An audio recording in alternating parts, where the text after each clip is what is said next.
Realme ഇന്ന് ഇന്ത്യയിൽ ഏറ്റവും പുതിയ പുറത്തിറക്കുന്ന smart phone Realme GT Neo 2. നമ്മൾ പരിശോധിക്കുന്നത് റിയൽമിയുടെ GT Neo 2 എന്ന ഫോണിന്റെ വിശേഷങ്ങളാണ്. അപ്പോൾ ഇതുപോലെ ഒരു ബോക്സിനകത്താണ് റിയൽമി GT Neo 2 വരുന്നത്. അപ്പോൾ സാധാരണ നമുക്കറിയാം റിയൽമിയുടെ ഫോണുകൾ ഒരു മഞ്ഞ കളറിലെ ടിപ്പിക്കൽ ബോക്സിനകത്താണ് വരുന്നത്. പക്ഷേ ഇതുപോലെ ബ്ലാക്ക് കളർ ബോക്സിനകത്ത് വരുന്ന കുറച്ച് റിയൽമിയുടെ ഒരു ഫ്ലാഗ്ഷിപ്പ് ലെവൽ എന്ന് വിശേഷിപ്പിക്കുന്ന തരത്തിലുള്ള ഫോണുകളാണ്. അത്തരത്തിലാണ് റിയൽമി GT Neo 2 വന്നിരിക്കുന്നത്. ഇതൊരു 5G സ്മാർട്ട് ഫോണാണ്. ഇവിടെ വലുതായിട്ട് റിയൽമി എന്ന് എഴുതിയിരിക്കുന്നു. എനിവേ നമുക്ക് ഈ ഒരു ബോക്സ് അൺബോക്സ് ചെയ്ത് എന്തൊക്കെയാണ് ഈ ഒരു ഫോണിന്റെ വിശേഷങ്ങളെന്ന് പരിശോധിക്കാം. ഇതിന്റെ ബാക്കിൽ ഇതിന്റെ പ്രധാനപ്പെട്ട സ്പെസിഫിക്കേഷൻ ഡീറ്റെയിൽസ് ഒക്കെ ഇതുപോലെ കൊടുത്തിട്ടുണ്ട്. നമുക്കത് വഴിയെ പറയാം.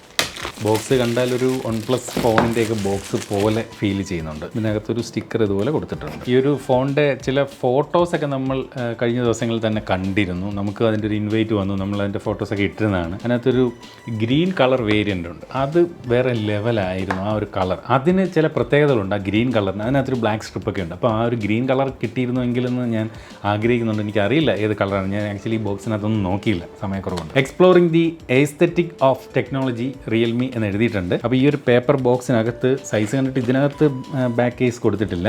ഇതിനകത്തുള്ള കാര്യങ്ങൾ എന്ന് പറഞ്ഞാൽ സേഫ്റ്റി ഗൈഡും ക്വിക്ക് സ്റ്റാർട്ട് ഗൈഡുമാണ് ഇതിനകത്ത് ഇതുപോലെ നൽകിയിരിക്കുന്നത്. ഇതായിരിക്കും നമ്മുടെ സ്മാർട്ട് ഫോൺ. അതിലേക്ക് വരാം. വേറെ ഇതിൻ്റെ താഴെ എന്തൊക്കെയുണ്ടെന്ന് നോക്കട്ടെ. ഇതിൻ്റെ കേസ് കണ്ടില്ലേ, നല്ല രസമുണ്ട്. റബ്ബർ ടൈപ്പ് കേസാണ്. സാധാരണ വരുന്ന കണക്കുള്ള ട്രാൻസ്പെറൻറ്റ് കേസ് അല്ല ഇത്.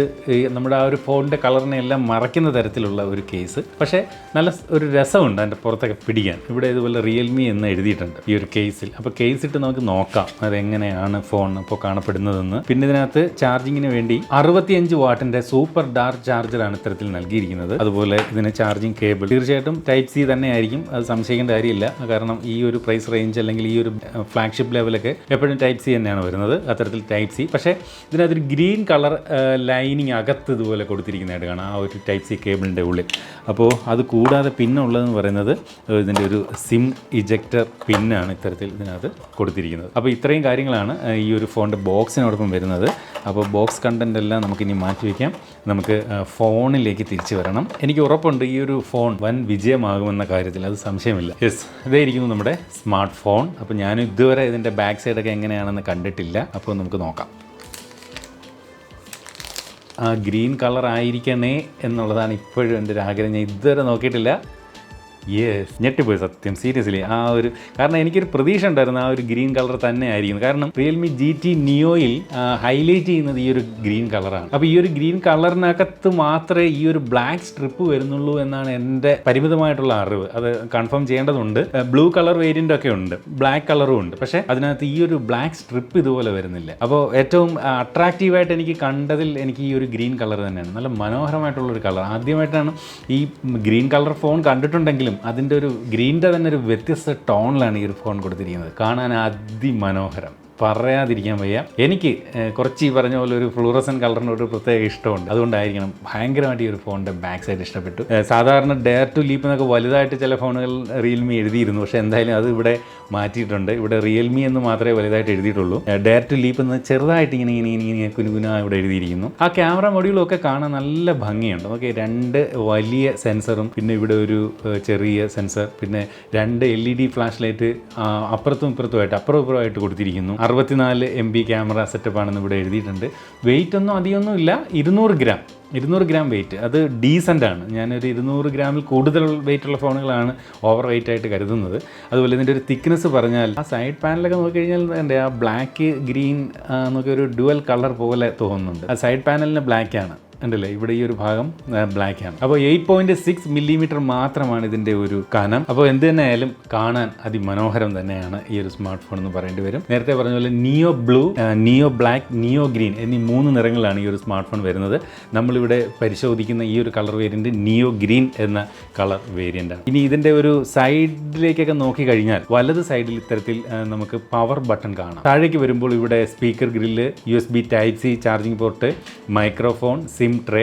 ഇടത് സൈഡിൽ വരുമ്പോൾ വോളിയം റോക്കേഴ്സ്, മുകളിൽ സെക്കൻഡറി നോയ്സ് ക്യാൻസലേഷൻ മൈക്ക്. നമുക്കിനി സിം ട്രേ കൂടി നോക്കണം. ഇതൊരു ഫ്ലാഗ്ഷിപ്പ് ലെവൽ, പ്രൈസിങ്ങിലല്ല ഞാൻ പറയുന്നത്, സ്പെസിഫിക്കേഷൻ ലെവൽ ഒരു ഫ്ലാഗ്ഷിപ്പ് ലെവൽ സ്മാർട്ട് ഫോൺ ആണ്. അതുകൊണ്ട് തന്നെയും ഇതിനകത്ത് എനിക്ക് തോന്നുന്നു 2 നാനോ സിം കാർഡുകൾ മാത്രം ഇടാൻ വരുന്ന സ്ലോട്ട് ആകാനാണ് സാധ്യത. ചെക്ക് ചെയ്യാം.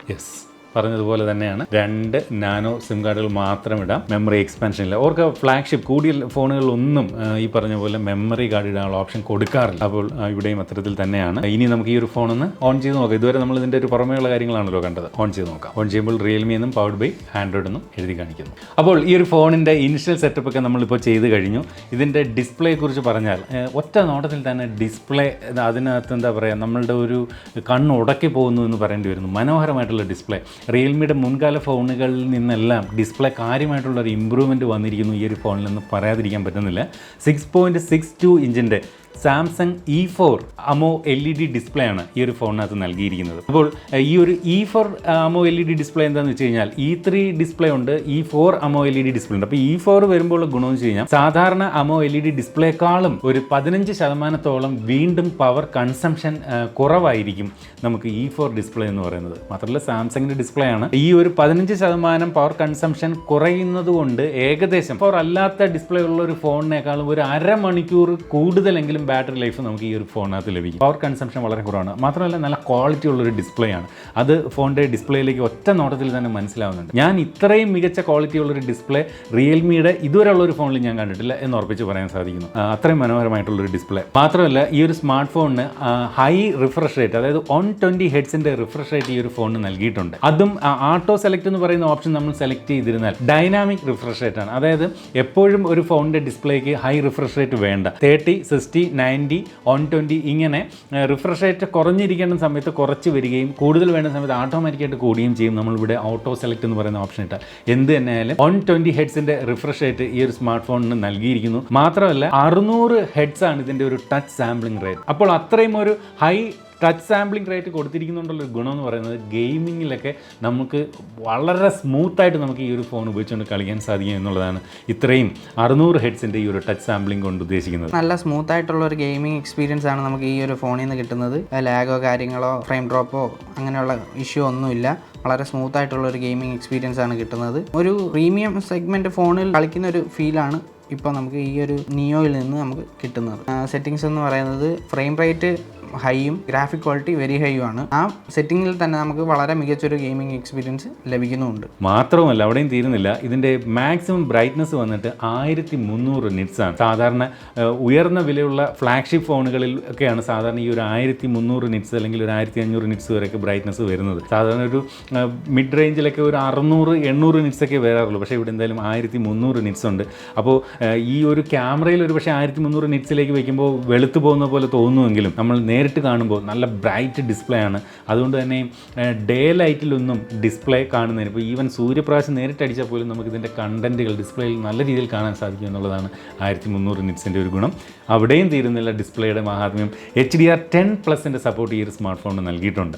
അതുകൊണ്ട് തന്നെ നമുക്ക് ഓൺലൈൻ വീഡിയോ കണ്ടൻറ്റുകളൊക്കെ അതിമനോഹരമായിട്ട് ഈ ഒരു സ്മാർട്ട് ഫോണിനകത്ത് ആസ്വദിക്കാനാണ്. ഞാനിപ്പോൾ ഈ ഒരു ഫോൺ ഡാർക്ക് തീമിലേക്ക് മാറി അല്ലെങ്കിൽ ഡാർക്ക് മോഡിലേക്ക് മാറി. അപ്പോൾ ഈ ബ്ലാക്ക് കളറൊക്കെ വളരെ നല്ല പ്യുവർ ബ്ലാക്ക് ആയിട്ട് തന്നെ കാണുന്നുണ്ട്. അത് ഈ ഒരു AMO LED ഡിസ്പ്ലേ ആയിട്ടുള്ളൊരു ഗുണമാണ്. ഫോണിൻ്റെ ഹൃദയം എന്ന് പറയുന്നത് അതിൻ്റെ പെർഫോമൻസ് അല്ലെങ്കിൽ അതിൻ്റെ പ്രോസസ്സർ സൈഡാണ് അല്ലേ. ആ ഒരു കാര്യത്തിലേക്ക് നമുക്ക് വന്നാൽ ഇത് സ്നാപ്ഡ്രാഗൻ്റെ 870 എന്ന 5G പ്രോസസ്സറാണ് ഈ ഒരു സ്മാർട്ട് ഫോണിനകത്ത് നൽകിയിരിക്കുന്നത്. അപ്പോൾ ഏറ്റവും ടോപ്പ് ആയിട്ടുള്ള പ്രോസസ്സർ എന്ന് പറയുന്നത് സ്നാപ്ഡ്രാഗൺ 888 ആണ്. അതിന് തൊട്ട് പിന്നിൽ നിൽക്കുകയാണ് 870. പക്ഷേ ഈ ഒരു 888 എന്ന് പറയുന്ന പ്രോസസ്സറിന് ഒരുപാട് ഹീറ്റിംഗ് ഇഷ്യൂസ് ഒക്കെ ഉണ്ടെന്ന് പല കോണുകളിൽ നിന്ന് അഭിപ്രായം ഉയർന്നിട്ടുണ്ട്. അതുകൊണ്ട് തന്നെ ഇപ്പോൾ ഈ ഹീറ്റിംഗ് ഇഷ്യൂസ് ഒന്നും ഇല്ലാത്ത മികച്ച പ്രോസസ്സർ ഏത് എന്ന് ചോദിച്ചാൽ അത് സ്നാപ്ഡ്രാഗൺ 870 എന്ന 5G പ്രോസസ്സർ ആണെന്ന് പറയേണ്ടിയിരിക്കുന്നു. ആ ഒരു പ്രോസസ്സറാണ് ഈ ഒരു സ്മാർട്ട് ഫോണിനകത്ത് നൽകിയിരിക്കുന്നത്. 7nm പ്രോസസ്സറാണ് ഈ ഒരു 870 എന്ന പ്രോസസ്സർ.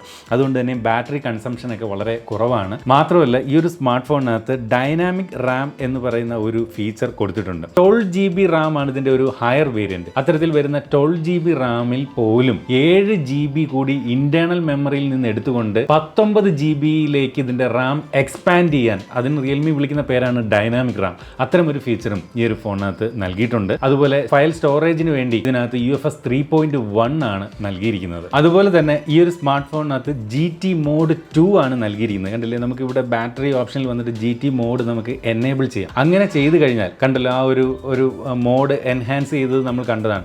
ആ ഒരു GT മോഡ് 2ലേക്ക് മാറിക്കഴിഞ്ഞാൽ നമുക്കുള്ളൊരു ഗുണമെന്ന് പറയുന്നത് ഇതിൻ്റെ CPU GPUവിൻ്റെ പെർഫോമൻസ് അതുപോലെ ടച്ച് സാമ്പിളിംഗ് റേറ്റ് എല്ലാം ഹയറിലേക്ക് മാറിക്കൊണ്ട് ഒരു മികച്ച ഗെയിമിങ്ങിന് അനുകൂലമായ സാഹചര്യം ഈ ഒരു സ്മാർട്ട് ഫോൺ ഇത്തരത്തിൽ ഈ ഒരു GT മോഡ് 2-ൽ സൃഷ്ടിക്കുമെന്നുള്ളതും പ്രത്യേകതയാണ്. ഇനി ഈ ഒരു സ്മാർട്ട് ഫോണിൻ്റെ ബാറ്ററി സൈഡിലേക്ക് വന്നു കഴിഞ്ഞാൽ 5000 mAh ഡീസൻറ്റ് ബാറ്ററി നൽകിയിരിക്കുന്നു. 65 വാട്ടിൻ്റെ ഫാസ്റ്റ് ചാർജറാണ് ഫോണിൻ്റെ ബോക്സിനോടൊപ്പം നൽകിയിരിക്കുന്നത്. അപ്പോൾ വെറും 36 മിനിറ്റ് കൊണ്ട് നമുക്ക് ഈ ഒരു സ്മാർട്ട് ഫോൺ 100% ചാർജിങ്ങിലേക്ക് എത്തിക്കാനും സാധിക്കും. ചാർജിങ്ങിന് Type-C പോർട്ട്. നമ്മളെല്ലാം ഒരു സ്മാർട്ട് ഫോണിൽ പിന്നീട് നോക്കുന്ന ഏറ്റവും വലിയൊരു കാര്യം എന്ന് പറയുന്നത് അതിൻ്റെ ക്യാമറ ഡിപ്പാർട്ട്മെൻറ്റാണ്. അത്തരത്തിൽ ക്യാമറ ഡിപ്പാർട്ട്മെൻറ്റിലേക്ക് വന്നു കഴിഞ്ഞാൽ ഈ ഒരു ഫോണിൻ്റെ ബാക്ക് സൈഡിൽ ഇത്തരത്തിൽ 3 ക്യാമറകളാണ് നൽകിയിരിക്കുന്നത്. 64 മെഗാ പിക്സലിൻ്റെതാണ് പ്രൈമറി ക്യാമറ. സെക്കൻഡറി ക്യാമറ ഉപയോഗിച്ചുകൊണ്ട് 119 ഡിഗ്രി വൈഡായിട്ടുള്ള ഫോട്ടോകൾ എടുക്കാൻ സാധിക്കും. മൂന്നാമത്തെ ക്യാമറ ഉപയോഗിച്ചുകൊണ്ട് 4 സെൻറ്റിമീറ്റർ വരെ ഒബ്ജക്റ്റിനോട് അടുത്ത് ഫോൺ കൊണ്ട് ചെന്നുള്ള മാക്രോ ഷോട്ടുകൾ എടുക്കാൻ സാധിക്കും. അപ്പോൾ ഈ ഒരു ഫോണിൻ്റെ സ്പെസിഫിക്കേഷൻ ഡീറ്റെയിൽസ് റിയൽമി അയച്ചു തന്നപ്പോൾ ഈ പറഞ്ഞ 64 മെഗാ പിക്സലിൻ്റെ പ്രൈമറി ക്യാമറ ഉണ്ട് എന്ന് പറയും. പക്ഷേ സെക്കൻഡറി ക്യാമറ ഉപയോഗിച്ചുകൊണ്ട് 119 ഡിഗ്രി വൈഡായിട്ടുള്ള ഫോട്ടോകൾ എടുക്കാമെന്ന് പറയുന്നതല്ലാതെ അത് എത്ര മെഗാ പിക്സലിൻ്റെ എന്ന് പറഞ്ഞിട്ടില്ല. അതുപോലെ ടെറഷറി ക്യാമറ മാക്രോ സെൻസർ ആണെന്ന് പറയുന്നെങ്കിലും അത് 4 സെൻറ്റിമീറ്റർ വരെ അടുത്ത് പോയി മാക്രോ എടുക്കാമെന്ന് പറയുന്നുണ്ടെങ്കിലും അതിൻ്റെ സെൻസർ എത്ര മെഗാ പിക്സലിൻ്റെ എന്ന് പറഞ്ഞു തന്നിട്ടില്ല. അത് എനിക്കതുകൊണ്ട് അറിയാൻ കഴിയുന്നില്ല. ചിലപ്പോൾ ഒരുപക്ഷെ മാക്രോ സെൻസറൊക്കെ നോർമലി പേരിനൂടെ 2 മെഗാ പിക്സലിൻ്റെതായിരിക്കും വെക്കുന്നത്. എനിക്കത് ക്ലിയർ അല്ലാത്തതുകൊണ്ട് ഞാനിവിടെ അതുകൊണ്ട് ഞാനും മെൻഷൻ ചെയ്യുന്നില്ല. അതുപോലെ ഈ ഒരു ഫോണിനകത്ത് ഉള്ള മറ്റ് ഫീച്ചറുകളെ കുറിച്ച് പറഞ്ഞാൽ സ്മാർട്ട് 5G എന്ന് പറയുന്ന ഒരു ഫീച്ചർ ഈ ഒരു ഫോണിന് നൽകിയിട്ടുണ്ട്. നമുക്കറിയാം നമ്മുടെ നാട്ടിൽ ഇതുവരെ 5G എത്തിയിട്ടില്ല. പക്ഷേ ഇതൊരു 5G ഫോണാണ്. ഇനി 5G എത്തിയാൽ തന്നെ നമ്മൾ 5G സിം കാർഡ് ഇട്ട് കഴിഞ്ഞാൽ 5G നെറ്റ്വർക്കിൽ നിൽക്കുമ്പോൾ ബാറ്ററി കൺസംഷൻ കൂടും. അപ്പോൾ ബാറ്ററി കൺസംഷൻ കുറയ്ക്കുന്നതിന് വേണ്ടി നമ്മൾ നെറ്റൊക്കെ ഉപയോഗിക്കാത്ത സമയത്തേക്ക് 4Gയിലേക്ക് സ്വിച്ച് ചെയ്യുക, ബാറ്ററി കൺസംഷൻ എടുക്കാത്ത രീതിയിൽ അത്തരത്തിൽ സ്വിച്ചിങ് ഒക്കെ നടക്കുന്ന ഒരു ഫീച്ചറാണ് ഈ ഒരു സ്മാർട്ട് 5G. ആ ഒരു ഫീച്ചർ ഈ ഒരു ഫോണിനകത്ത് നൽകിയിട്ടുണ്ട്. മാത്രമല്ല ഇതിനകത്ത് Wi-Fi 6 ആണ്, ലേറ്റസ്റ്റ് വെർഷൻ Wi-Fi 6 ആണ് നൽകിയിരിക്കുന്നത്. 360 ഡിഗ്രി ആംബിയന്റ് ലൈറ്റ് സെൻസർ നൽകിയിട്ടുണ്ട്. നമ്മൾ ഈ ഒരു ബ്രൈറ്റ്നസ് ഇത്തരത്തിൽ ഓട്ടോമാറ്റിക്കായിട്ട് നമ്മൾ ഇവിടെ സെറ്റ് ചെയ്ത് കഴിഞ്ഞാൽ ഈ ഫോണിന് ചുറ്റും ഇത്തരത്തിൽ ആംബിയന്റ് ലൈറ്റ് സെൻസർ ഉള്ളതുകൊണ്ട് തന്നെ ലൈറ്റ് കൃത്യമായിട്ട് ചുറ്റുപാടുള്ള ലൈറ്റ് കൃത്യമായിട്ട് സെൻസർ ചെയ്തുകൊണ്ട് ഓട്ടോമാറ്റിക് ഇതിൻ്റെ ബ്രൈറ്റ്നസ് അഡ്ജസ്റ്റ് ചെയ്യും വളരെ ഫാസ്റ്റ് ആയിട്ട് എന്നുള്ളതും പ്രത്യേകതയാണ്. അതുപോലെ ഈ ഒരു ഫോണിനകത്ത് ഗെയിം കളിക്കുമ്പോൾ അഥവാ ഫോൺ ചൂടായാൽ അത് തണുപ്പിക്കുന്നതിന് വേണ്ടി വേപ്പർ കൂളിംഗ് സിസ്റ്റം നൽകിയിട്ടുണ്ട്. അതും സ്റ്റെയിൻലെസ് സ്റ്റീൽ വേപ്പർ കൂളിംഗ് സിസ്റ്റമാണ് നൽകിയിരിക്കുന്നത്. അപ്പോൾ വേപ്പർ ആയിട്ട് ബന്ധപ്പെടുന്നത് കൊണ്ട് തന്നെ ഈ ഒരു സ്റ്റെയിൻലെസ് സ്റ്റീൽ നൽകിയിരിക്കുന്നത് കൊണ്ട് തന്നെ ആ ഒരു ചേമ്പർ പെട്ടെന്ന് കേടാകാനുള്ള സാധ്യത ഒഴിവാക്കാനാണ് ഇത്തരത്തിൽ stainless steel vapour cooling system കൊടുത്തിരിക്കുന്നത്. മാത്രമല്ല ഗെയിമൊക്കെ കളിക്കുമ്പോൾ മികച്ച ഒരു ഹെപ്റ്റിക് ഫീഡ്ബാക്ക്, ഒരു വൈബ്രേഷൻ ഫോണിലൂടെ നമുക്ക് മനസ്സിലാക്കാൻ x axis linear motor haptic feedback ആണ് ഈ ഒരു സ്മാർട്ട് ഫോണിനകത്ത് നൽകിയിരിക്കുന്നത്. ഇനി സെൻസറുകളെ കുറിച്ച് പറഞ്ഞാൽ ഫിംഗർ പ്രിന്റും ഫേസ് അൺലോക്കും ഉണ്ട്. സാധാരണ ഇന്ന് വരുന്ന മിക്ക ഫോണുകളിലും LED ഡിസ്പ്ലേ ആണെങ്കിൽ പോലും ഫിംഗർ പ്രിന്റ് സൈഡ് മൗണ്ടഡ് ആയിട്ടാണ് കൊടുത്ത് കാണാറുണ്ടായിരുന്നത്. പക്ഷേ ഈ ഒരു ഫോണിനകത്ത് അത് ഇൻ ഡിസ്പ്ലേയിൽ തന്നെ നൽകിയിരിക്കുന്നു. അത് വളരെ ഫാസ്റ്റാണ്. ഈ ഫേസ് അൺലോക്കിൻ്റെയും ഫിംഗർ പ്രിന്റിൻ്റെയും കേസ് പറഞ്ഞാൽ റിയൽമി ഫോണിൽ അത് വളരെ ഫാസ്റ്റാണ്. ഒരു ചെറിയ ടച്ചിൽ പോലും ഫിംഗർ പ്രിന്റ് അൺലോക്ക് ആവും. അതുപോലെ മുഖത്തിന് അടുത്തേക്ക് വരുമ്പോൾ തന്നെ ഫേസ് അൺലോക്ക് ആവും. അത് ഈ ഒരു ഫോണിൽ അക്ഷരാർത്ഥത്തിൽ അതുപോലെ തന്നെയാണ്. വളരെ ഫാസ്റ്റ് ആയിട്ടുള്ള ഫിംഗർ പ്രിന്റും ഫേസ് അൺലോക്കും കണ്ടില്ലേ. ഫേസിനടുത്തേക്ക് ഫോൺ കൊണ്ടുവരുമ്പോൾ തന്നെ ഫോൺ അൺലോക്ക് ആവുന്നതാണ്. രണ്ടും വളരെ ഫാസ്റ്റ്. അടുത്തതായിട്ട് ഫോണിൻ്റെ ഓപ്പറേറ്റിംഗ് സിസ്റ്റം സൈഡിലേക്ക് വന്നാൽ ആൻഡ്രോയിഡ് 11 അധിഷ്ഠിതമായി റിയൽമിയുടെ യൂസർ ഇൻ്റർഫേസ് ആയിട്ടുള്ള റിയൽമി UI 2-ലാണ് ഈ ഒരു സ്മാർട്ട് ഫോൺ പ്രവർത്തിക്കുന്നത്. പ്രീ ഇൻസ്റ്റാൾ ആയിട്ട് വരുന്ന ആപ്ലിക്കേഷനുകളെ കുറിച്ച് പറഞ്ഞാൽ സ്നാപ്ചാറ്റ്, സൊലൂപ്പ്, അതുപോലെ മോജ്, ജോഷ്, ലിങ്ക്ഡിൻ ഇങ്ങനെ കുറച്ച് ആപ്ലിക്കേഷൻസ് പ്രീ ഇൻസ്റ്റാൾഡ് ആയിട്ട് വരുന്നുണ്ട്. അത് റിയൽമിയുടെ മിക്ക ഫോണുകളിലും ഇത്തരത്തിലുള്ള ആപ്ലിക്കേഷൻ പ്രീ ഇൻസ്റ്റാൾഡ് ആണ്. അത് ഈ ഒരു ഫോണിനകത്തുമുണ്ട്. ഓഡിയോ വീഡിയോ ക്വാളിറ്റിയിലേക്ക് വരുമ്പോൾ എടുത്തു പറയേണ്ട ഒരു പ്രത്യേകത ഇതിൻ്റെ ഓഡിയോ ക്വാളിറ്റി അഥവാ സ്റ്റീരിയോ സ്പീക്കർ സിസ്റ്റമാണ് ഫോണിനകത്ത് നൽകിയിരിക്കുന്നത്. നല്ല ക്വാളിറ്റിയുള്ള സൗണ്ട് ഔട്ട്പുട്ട്, നല്ല മനോഹരമായിട്ടുള്ളൊരു സ്റ്റീരിയോ സെപ്പറേഷനൊക്കെ നമുക്ക് അനുഭവിക്കാമെങ്കിലും സൗണ്ട് ബാലൻസിങ് കറക്റ്റ് അല്ല എന്ന് പറയട്ടെ. കാരണം ഈ ഒരു ബോട്ടം ഫയറിംഗ് സ്പീക്കറിൽ നിന്നാണ് എനിക്ക് തോന്നുന്നു ഒരു 60% സൗണ്ട് നമ്മൾ കേൾക്കുന്നത്. പോയിട്ടൊരു 40% സൗണ്ട് ഇയർ പീസിൽ കൊടുത്തിരിക്കുന്ന രണ്ടാമത്തെ സ്പീക്കറിൽ നിന്ന് വരുന്നുള്ളൂ. അത് നമ്മൾ ഈ ഒരു ബോട്ടം സ്പീക്കർ അടച്ചു പിടിച്ചുകൊണ്ട് നമ്മൾ സൗണ്ട് കേട്ടാൽ ഇതിൽ നിന്ന് കേൾക്കുന്ന സൗണ്ട് കുറവാണ്. ഇയർ പീസ് അടച്ചു പിടിച്ചുകൊണ്ട് നമ്മൾ ബോട്ടം ഫയറിംഗിൽ നിന്ന് സൗണ്ട് കേട്ടാൽ അത് കൂടുതലുമായിട്ട് തോന്നുന്നുണ്ട്. അപ്പോൾ ആ ഒരു ബാലൻസിങ് കറക്റ്റ് അല്ല എന്ന കാര്യം ഓർപ്പിക്കട്ടെ. അടുത്തത് വീഡിയോ ക്വാളിറ്റി. വീഡിയോ ക്വാളിറ്റി ഒന്നും പറയാനില്ല. കാരണം നിങ്ങൾക്ക് തന്നെ ഇവിടെ കാണാം, ഞാൻ പറയാതെ തന്നെ നല്ല ആ ബ്ലാക്ക് ഒക്കെ നല്ല പ്യുവർ ബ്ലാക്ക്. അത് ഈ പറഞ്ഞ ഒരു E4 AMOLED ഡിസ്പ്ലേയുടെ ഗുണം തന്നെയാണ്. മാത്രമല്ല സാംസങ്ങിൻ്റെ പാനലാണ് എന്ന് പറയുമ്പോൾ തന്നെ നമുക്ക് ക്വാളിറ്റി ഉദ്ദേശിക്കാവുന്നേ ഉള്ളൂ. ഞാൻ പറഞ്ഞില്ലേ, ഞാൻ ഇതുവരെ ഇത്രയും ക്വാളിറ്റിയുള്ള ഡിസ്പ്ലേ ഇതുവരെ റിയൽമിയുടെ ഒരു ഫോണിൽ നേരത്തെ അനുഭവിച്ചിട്ടില്ല എന്നത് സത്യസന്ധമായിട്ട് പറയട്ടെ. മികച്ച ഒരു വീഡിയോ ക്വാളിറ്റി.